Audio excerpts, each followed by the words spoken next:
الحمد لله وكفى وسلام على عباده الذين اصطفى اما بعد۔ پارہ نمبر 19، اس کی تفسیر یہاں بیان کی جا رہی ہے کہ جو خلاصۃ القرآن حضرت مولانا اسلم شیخ پوری صاحب شہید نور اللہ مرقدہ کی تفسیر سے بیان ہو رہی ہے۔ سورۃ الفرقان، یہ سورہ فرقان مکی ہے، اس میں 77 آیات اور 6 رکوع ہیں۔ اس سورت کے پہلے 2 رکوع 18ویں پارے کے آخر میں گزر چکے ہیں۔ اس سورت کی ابتدا قرآن عظیم کے ذکر سے ہوئی، جس کے بارے میں مشرکین مختلف قسم کے اعتراضات اٹھاتے اور اس کی آیات کو جھٹلاتے تھے۔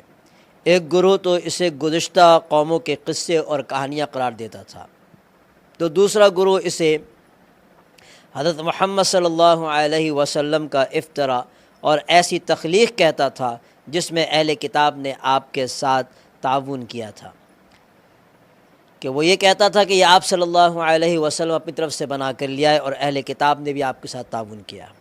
اور تیسرے گروہ کے خیال میں یہ واضح جادو تھا۔ تو قرآن کے بعد صاحب قرآن یعنی حضور پاک صلی اللہ علیہ وسلم کا تذکرہ ہے۔ ضدی اور عناد پسند لوگ آپ کی تکذیب کرتے تھے۔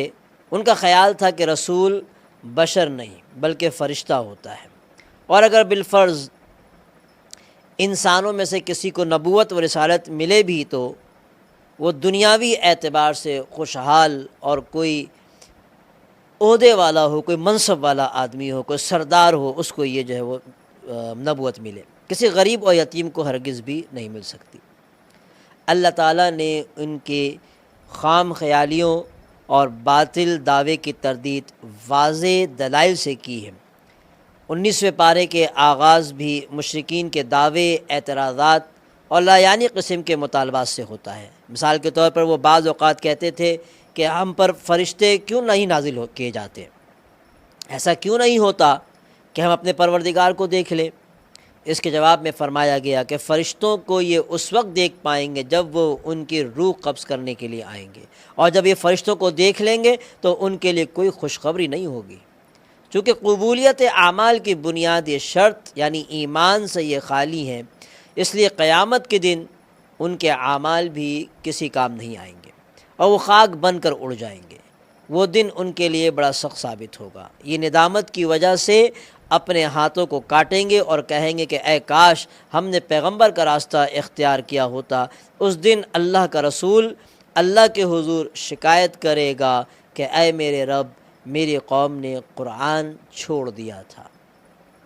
امام ابن قیم رحمہ اللہ فرماتے ہیں کہ قرآن کو چھوڑنے کی کئی صورتیں ہیں۔ پہلی یہ کہ نہ قرآن کو سنے، نہ اس پر ایمان لائے، اور دوسری یہ کہ پڑھتا بھی ہو اور ایمان بھی رکھتا ہو لیکن اس پر عمل نہیں کرتا، اور تیسرا یہ کہ زندگی کے معاملات اور تنازعات میں اسے اپنا حکم نہیں بنایا تھا، اور چوتھا یہ کہ اس کے معنی میں غور و تدبر نہ کرے، اور پانچواں یہ کہ قلبی امراض میں اس سے شفا حاصل نہ کرے۔ تو قرآن کے چھوڑنے کا یہ 5 مطلب بیان کیا گیا۔ معزز سامعین، غور کرنے کی بات ہے کہ پہلے ہم اپنے بارے میں اور پھر پوری امت کے بارے میں بے لاگ فیصلہ کیجئے کہ آج ہم کس انداز میں قرآن کو چھوڑ چکے ہیں، اور یہ بھی سوچیں کہ جب ہم مہلک روحانی اور اخلاقی بیماریوں میں مبتلا ہونے کے باوجود نہ پرہیز کرتے ہیں اور نہ وہ آسمانی دوا استعمال کرتے ہیں جس میں یقینی شفا ہے، تو اس کا نتیجہ مزید بیماریوں میں مبتلا ہونے اور ہلاکت کے سوا کچھ بھی نہیں نکل سکتا۔ یقیناً اس کا نتیجہ صرف ہلاکت ہی ہے۔ مشرکین یہ اعتراض بھی اٹھاتے تھے کہ جیسے تورات اور انجیل یکبارگی نازل ہو گئی تو یوں ہی قرآن بھی یکبارگی نازل کیوں نہ ہوا۔ ظاہر ہے کہ تدریجاً قرآن نازل ہونے میں کئی حکمتیں پوشیدہ تھیں، مثلاً اس کا حفظ کرنا، اس کے معنی کا سمجھنا، احکام کا ضبط کرنا اور عمل کرنا آسان تھا۔ لیکن یہاں اللہ تعالیٰ نے صرف ایک حکمت بیان کی، وہ یہ کہ تھوڑا تھوڑا نازل کرنے کا مقصد یہ تھا کہ آپ کا قلب مبارک نور قرآن سے منور ہوتا رہے، اس کے حقائق اور علوم سے آپ کی روح کو غذا اور دل کو تقویت حاصل ہو۔ جاننے والے جانتے ہیں کہ یکایک برسنے والی تیز بارش کھیتی کو تباہ کر دیتی ہے، لیکن مناسب وقت تک بتدریج برس کر زمین کے سوتوں میں جذب ہونے والی بارش سے بہت فائدہ ہوتا ہے۔ ان اعتراضات کے بعد رسول کریم صلی اللہ علیہ وسلم کو تسلی دینے کے لیے حضرت موسیٰ، حضرت ہارون، حضرت نوح، حضرت ہود اور حضرت صالح علیہ السلام کی قوموں کا ذکر کیا گیا ہے۔ علاوہ ازیں اللہ کی قدرت و وحدانیت کے دلائل بیان کیے گئے ہیں، اور اس صورت کے آخر میں عباد الرحمن، رحمان کے مخصوص بندوں کی 13 صفات بیان کی گئی ہیں، یعنی تواضع، جاہلوں سے اعراض، راتوں کو نماز و عبادت اور جہنم کے عذاب سے خوف، خرچ کرنے میں اعتدال، نہ فضول خرچی اور نہ ہی بخل، شرک سے مکمل اجتناب، قتل ناحق سے بچ کر رہنا، زنا اور بدکاری سے اپنے آپ کو بچا کر رکھنا، جھوٹی گواہی سے احتراز کرنا، گانے بجانے اور برائی کی مجالس سے پہلو تہی، اور اللہ کی کتاب سن کر متاثر ہونا اور اس سے فائدہ اٹھانا، اللہ تعالیٰ سے نیک بیوی بچوں کی دعا، اور یہ دعا کہ ہمیں ہادی اور مہتدی بنا دیا جائے۔ سامعین، اگلی صورت کو سننے سے پہلے ہم اللہ تعالیٰ سے یہ دعا کر لیں کہ اے رحیم و کریم، تو محض اپنے فضل و کرم سے یہ 13 صفات ہمارے اندر پیدا فرما کر ہمیں اپنے عباد الرحمن میں شامل فرما لے، آمین۔ اس کے بعد سورۃ الشعراء، یہ مکی صورت ہے اور اس میں 227 آیات اور 11 رکوع ہیں۔ اس صورت کی ابتدا حروف مقطعات میں سے طا سین میم کے ساتھ ہوئی، اور عمومی اسلوب کے مطابق اس کے فوراً بعد بندوں پر اللہ تعالیٰ کا بہت بڑا احسان جو کہ قرآن کی صورت میں ہے اس کا ذکر ہے۔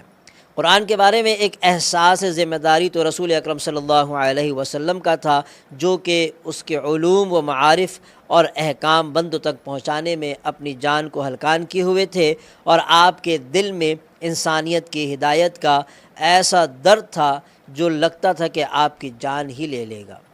دوسرا رویہ مخالفین کا تھا، جن کے سامنے نصیحت اور ہدایت کی جو بھی بات آتی تھی اس سے وہ اعراض کرنا ضروری سمجھتے تھے۔ اس کے بعد اس صورت میں متعدد انبیاء کرام علیہم السلام کے قصے بیان کیے گئے ہیں۔ ان قصوں کی ابتدا حضرت موسیٰ علیہ السلام کے قصے سے ہوتی ہے۔ انہیں اللہ تعالیٰ نے نبوت عطا فرما کر فرعون کے پاس جانے کا حکم دیا۔ آپ کے حکم باری کی تعمیل میں خدائی کے اس جھوٹے دعوے دار کے دربار میں پہنچے۔ اس موقع پر فرعون اور آپ کے درمیان جو گفتگو ہوئی ہے اس کی چند جھلکیاں اللہ نے سورہ شعراء میں ذکر فرمائی ہیں۔ فرعون نے سب سے پہلے اپنے احسانات ذکر کیے کہ میں نے تمہاری تربیت کی۔ آپ نے فرمایا تمہیں احسان جتلانے کا حق کیسے پہنچتا ہے جبکہ تم نے میری قوم کو غلام بنا رکھا ہے۔ اس نے قتل کا واقعہ یاد دلایا کہ جو اتفاقاً آپ کے ہاتھوں ہو گیا تھا، تو آپ نے جواب دیا کہ میں نے عامداً قتل نہ کیا تھا بلکہ غلطی اور خطأ سے مجھ سے یہ فعل سرزد ہو گیا تھا۔ فرعون نے تکبر اور استہزاء کے ساتھ سوال کیا کہ یہ رب العالمین کیا چیز ہے؟ آپ نے فرمایا رب العالمین وہ ہے جس نے ارض و سما کو پیدا کیا، اور ان دونوں میں اسی کا ہی حکم چلتا ہے۔ تمہیں بھی اسی نے پیدا کیا اور تمہارے آبا کو بھی اسی نے پیدا کیا۔ وہی مشرق سے سورج کو طلوع کرتا ہے اور مغرب میں غروب کرتا ہے۔ فرعون اول فول بکتا رہا، لیکن آپ نے رب العالمین کی تعریف اور تعارف تفصیل کے ساتھ ذکر کیا۔ پھر وہ دھمکیوں پر اتر آیا۔ آپ نے اسے معجزہ دکھانے کی پیشکش کی۔ اس کے کہنے پر آپ نے لاٹھی زمین پر ڈال دی جو کہ اژدہا بن گئی۔ ہاتھ کپڑے سے باہر نکالا تو وہ سورج کی طرح چمکنے لگا۔ اس کی چمک سے فرعون اور اس کے درباریوں کی آنکھیں چندی آ گئیں۔ اس معجزے کو اس نے سحر پر محمول کیا اور آپ کو نیچا دکھانے کے لیے پورے مصر سے نامی گرامی ساحروں کو جمع کر لیا۔ مصریوں کے سالانہ جشن اور عید کے دن ایک بڑے میدان میں لاکھوں کے مجمع کے ساتھ سامنے مقابلے کا آغاز ہوا۔ ساحروں کی لائی ہوئی تمام رسیاں اور لاٹھیاں دوڑتے ہوئے سانپ محسوس ہونے لگے کہ مقابلے میں جب وہ اترے تو وہ جتنے بھی ساحر تھے انہوں نے اپنے رسیاں اور جو ہے وہ تمام ڈوریاں جو ہے اور لاٹھیاں اس میں ڈال دیں میدان کے اندر، تو وہ سب جو ہے وہ ہر طرف جو ہے وہ سانپ محسوس ہونے لگے دوڑتے ہوئے۔ حضرت موسیٰ علیہ السلام نے اپنی لاٹھی ڈالی تو وہ سارے سانپوں کو ہڑپ کر گئی، میدان صاف ہو گیا۔ ساحر حقیقت سمجھ گئے، فوراً رب العالمین کے سامنے سجدے میں گر کر انہوں نے ایمان قبول کر لیا۔ فرعون کی مار دھاڑ کی دھمکیوں کے باوجود وہ ایمان پر جمے رہے۔ حضرت موسیٰ علیہ السلام اللہ کے حکم سے بنی اسرائیل کو رات کی تاریکی میں مصر سے لے کر نکلے۔ صبح ہوئی تو فرعون نے لاکھوں کا لشکر لے کر تعاقب کیا، بالآخر دریا کے کنارے بنی اسرائیل کو جا لیا اور دریا میں راستے بن گئے جن سے گزر کر بنی اسرائیل نجات پا گئے اور فرعون لاؤ لشکر سمیت غرق ہو گیا۔ اس قصے سے سبق ملا کہ بالآخر اہل حق کامیاب ہوتے ہیں اور ظالموں کا مقدر ہلاکت کے سوا کچھ نہیں۔ دوسرا قصہ حضرت ابراہیم علیہ السلام کا بیان ہوا، جن کے والد آزر اور قوم بتوں کی عبادت کرتی تھی۔ آپ نے ان کو بڑی حکمت کے ساتھ ایمان و توحید کی دعوت دی، اس پر 5 دلائل اور اللہ تعالیٰ کی 5 صفات بھی بیان کی۔ اول یہ کہ وہ میرا خالق و ہادی ہے، دوسرا یہ کہ وہ رازق ہے، اور تیسرا یہ کہ وہ بیماریوں سے شفا دیتا ہے، اور چوتھا یہ کہ وہی موت دیتا ہے وہی زندہ کرتا ہے، اور پانچواں یہ کہ وہ دنیا و آخرت میں گناہ معاف کرنے والا ہے۔ ان 5 صفات کے مقابلے میں 5 دعائیں بھی کیں جو کمال ایمان اور صدق یقین کی نشاندہی کرتی ہیں۔ اول یہ کہ اے اللہ مجھے فہم و علم عطا فرما، دوسرا یہ کہ لوگوں میں میرا اچھا ذکر جاری فرما، اور تیسرا یہ کہ مجھے جنت میں جگہ عطا فرما، اور چوتھا یہ کہ میرے والد کو معاف کر دے۔ یہ دعا اس وقت کی تھی جب کہ والد کا کفر پر اصرار آپ کے سامنے واضح نہ ہوا تھا، اور پانچواں یہ کہ مجھے آخرت میں رسوا نہ فرمانا۔ حضرت ابراہیم علیہ السلام کے قصے سے ہمیں یہ سبق ملا کہ انسان کو ہر حال میں اللہ ہی کی طرف متوجہ ہونا چاہیے۔ اور تیسرا قصہ حضرت نوح علیہ السلام کا ہے، جنہوں نے اپنی قوم کو 950 سال تک لیکن وہ مان کر نہ دیے، چنانچہ ان سب کو غرق کر دیا گیا۔ اس قصے سے یہ سبق ملتا ہے کہ ہدایت اسی کو ملتی ہے جسے اللہ چاہتا ہے۔ چوتھا قصہ حضرت ہود علیہ السلام کا ہے کہ جو قوم عاد کے نبی تھے، یہ لوگ جسمانی قوت، عمر کی طوالت اور خوشحالی کے اعتبار سے دنیا کی ایک نمایاں قوم تھے۔ انہوں نے بغیر ضرورت کے بڑے بڑے محلات تعمیر کر رکھے تھے۔ انہوں نے بھی ایمان کی دعوت کو ٹھکرا دیا، چنانچہ ان پر اللہ کا عذاب آ کر رہا، اور ان کے قصے سے یہ نصیحت ملی کہ فضول خرچی، نمود و نمائش، بلا ضرورت تعمیرات اور تکبر کا انجام کبھی بھی اچھا نہیں ہوتا۔ پانچواں قصہ حضرت صالح علیہ السلام کا ہے۔ ان کے قوم کو مادی وسائل، رزق کی فراوانی اور امن و تحفظ حاصل تھا۔ سرسبز باغات اور بارونق زمینیں آباد تھیں، لیکن انہوں نے اللہ کی نعمتوں کا شکر نہ کیا، چنانچہ ان کو زلزلے کے ذریعے ہلاک کر دیا گیا، اور ہر ناشکری قوم کا انجام یہی ہوتا ہے۔ اور چھٹا قصہ حضرت لوط علیہ السلام کا ہے کہ جن کی قوم فسق و فجور، شہوت پرستی اور بدکاری میں حد سے بڑھ گئی تھی۔ وہ ایسا عمل کرتے تھے جو ان سے پہلے کسی نے نہ کیا تھا، جس سے حیوان بھی نفرت کرتے ہیں۔ ان پر آسمانوں سے پتھروں کی بارش برسی اور ان کا نام و نشان مٹ گیا۔ اللہ تعالیٰ دوسرے قصوں کی طرح اس قصے کے آخر میں بھی فرماتے ہیں کہ بے شک اس میں نشانی ہے، ان میں اکثر ایمان جو ہے وہ لاتے نہیں۔ اللہ تعالیٰ کی نشانیاں ہیں اس کے اندر، لیکن اکثر لوگ جو ہیں وہ ایمان نہیں لاتے۔ نشانی اور عبرت یہی کہ نفسانی خواہشات کی تکمیل میں حد سے تجاوز کرنے والی قوم اور فرد کا انجام اچھا نہیں ہوتا۔ اور ساتواں قصہ حضرت شعیب علیہ السلام کا ہے کہ ان کی قوم کو اللہ نے مختلف نعمتیں عطا فرمائی تھیں۔ گھنے جنگلات تھے، ثمر بار باغات تھے، میٹھے پانی کے چشمے تھے، لیکن یہ اللہ کی نافرمانی میں مبتلا ہو گئے۔ ان کے مختلف معاصی میں سے ایک بڑی معصیت یہ تھی کہ وہ حقوق العباد کی ادائیگی میں ڈنڈی مارتے تھے۔ جب سمجھانے کے باوجود باز نہ آتے تو اللہ نے ان کو عذاب دینے کا فیصلہ کیا۔ کئی دن تک سخت گرمی رہی، پھر بادل چھا گئے۔ یہ لوگ ٹھنڈک کے حصول کے لیے بادل کے نیچے جمع ہو گئے۔ بادلوں سے آگ برسنے لگی، زمین پر زلزلہ طاری ہو گیا، اور یہ دیکھتے ہی دیکھتے کوئلہ بن کر رہ گئے۔ قوم شعیب کا واقعہ ہمیں یہ سبق دیتا ہے کہ حقوق العباد غضب کرنا اللہ کے عذاب اور غضب کو دعوت دینے والا عمل ہے۔ جیسے سورت کی ابتدا قرآن عظیم کے ذکر سے ہوئی تھی، اسی طرح اس کا اختتام بھی قرآن کریم کے حوالے سے مشرکین کے باطل اعتراضات کی تردید سے ہوا۔ اس کے بعد سورہ نمل ہے۔ سورہ نمل مکی ہے اور اس میں 93 آیات اور 7 رکوع ہیں۔ اس کا آغاز بھی حروف مقطعات میں سے طا سین سے ہو رہا ہے۔ نمل چیونٹی کو کہتے ہیں۔ چونکہ اس صورت میں چیونٹی کا قصہ بیان ہوا ہے، اس لیے اس صورت کا نام نمل ہے۔ اور سورہ نمل کی ایک خصوصیت یہ بھی ہے کہ یہ ان 3 صورتوں میں سے ہے، ایک ہے جو ترتیب سے نازل ہوئیں اور اسی ترتیب سے قرآن مجید میں موجود ہیں، یعنی شعراء، نمل اور قصص۔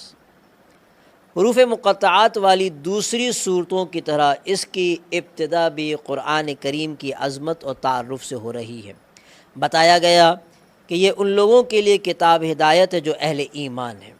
اس کے بعد حضرت موسیٰ، حضرت صالح اور حضرت لوط علیہ السلام کے قصے اجمالی طور پر، اور حضرت داؤد اور ان کے بیٹے حضرت سلیمان علیہ السلام کے قصے قدر تفصیل سے بیان ہوئے۔ حضرت سلیمان علیہ السلام کے لیے اللہ نے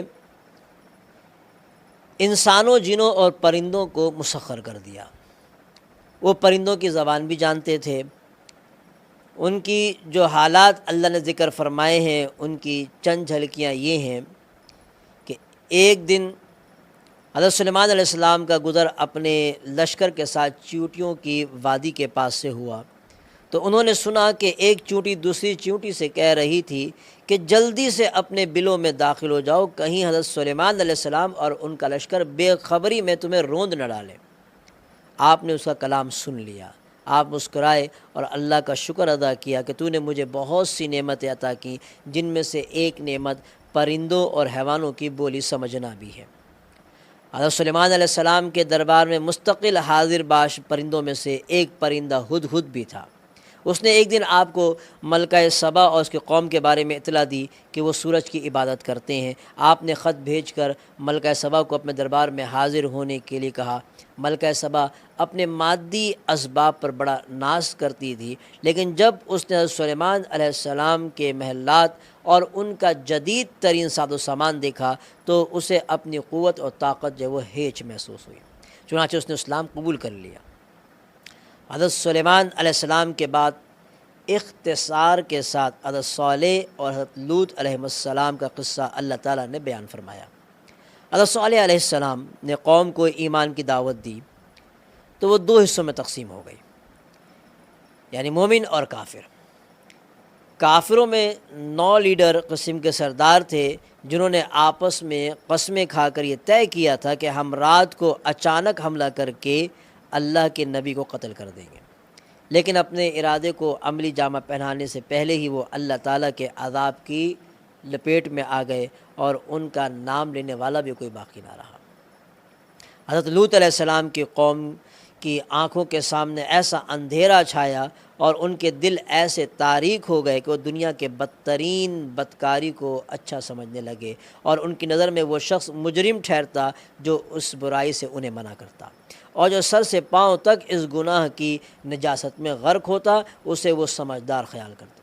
بالکل وہی صورت جو آج کل ہمیں درپیش ہے، نیکی کی راہ پر کہ دنیا کے اندر یہی چیزوں کو جو ہے رواج دیا جا رہا ہے۔ نیکی کی راہ پر چلنے والوں کو دقیانوسی اور نامعلوم کیا کچھ کہا جاتا ہے، جبکہ برائی کا ساتھ دینے والوں کو ترقی پسند اور روشن خیال سمجھا جاتا ہے۔ جب معاملہ یہاں تک پہنچ گیا تو ان بستیوں کو اٹھا کر پٹخ دیا گیا اور اوپر سے پتھروں کی بارش بھی شروع ہو گئی۔ یوں وہ دنیا بھر کے لوگوں کے لیے عبرت کا نشان بن گئے۔ وآخر دعوانا ان الحمد للہ رب العالمین۔